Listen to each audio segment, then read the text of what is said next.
President Trump has told the U.S. broadcaster NBC that he's very angry with Russia's Vladimir Putin for questioning the credibility of Ukraine's president. His comments mark a sharp change of tone from his normal stance towards Moscow. Donald Trump told an NBC reporter the Russian president's comments about Vladimir Zelensky were not going in the right direction. He threatened to impose secondary tariffs on Russian oil and said he planned to speak to Vladimir Putin in the coming week. President Trump also threatened Iran with bombings and secondary tariffs if it does not make a deal and continues to develop nuclear weapons. Well, let's discuss these latest developments with Peter Dickinson, editor of Ukraine Alert, The Atlantic Council, joining us now live from Kiev. Peter, good to talk to you again. So what is your take on this change in tone from the U.S. president? Good morning. Yes, well, it certainly is. Yes, certainly is a change in the rhetoric from Trump. It wasn't the harshest criticism he's ever issued. This is a man who refers to Canada as the 51st state, so he was still quite guarded in his comments, but nevertheless it was definitely a change down from his usual quite differential tone towards Vladimir Putin, and I think it suggests he knows that his current strategy toward the peace process is not working and he's in danger of looking foolish. Trump has approached this issue from the beginning by offering a lot of concessions to the Russians, putting pressure on the Ukrainians that got him to the point where 3 weeks ago Ukraine agreed to an unconditional ceasefire. But ever since, all we've seen from Putin really is his stalling tactics, playing for time and demands for additional conditions, further concessions, and now of course the most recent comments from Putin on Friday, which appeared to question the entire notion of having an agreement with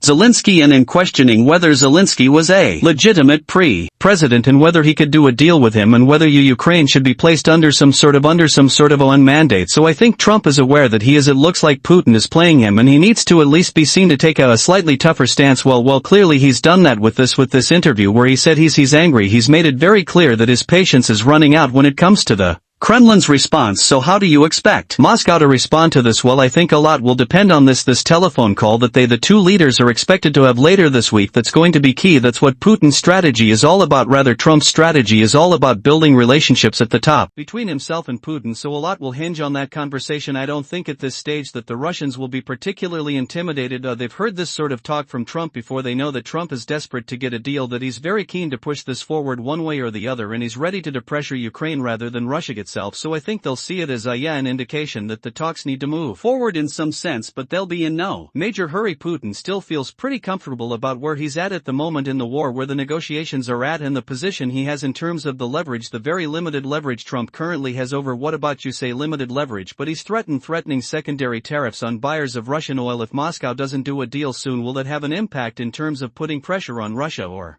not? It would have an impact if he goes ahead with that threat again. He was quite cautious in how he phrased that, saying if Russia doesn't make a deal, if I think Russia's to blame for that, if some buts. So I don't think they'll take it as an immediate threat. I think they'll see that there's still room to maneuver down the line, and if it came to that, then they could make some sort of concessions towards the Americans. I don't think it would be decisive and the impact wouldn't be immediate. So Russia will continue with its current strategy, one think, until they are convinced that the Americans are very serious about this and are prepared to impose very painful measures. Okay, Peter, good to pick your brains again. Thank you for your time. Peter Dickinson, their editor of Ukraine Alert at Atlantic Council.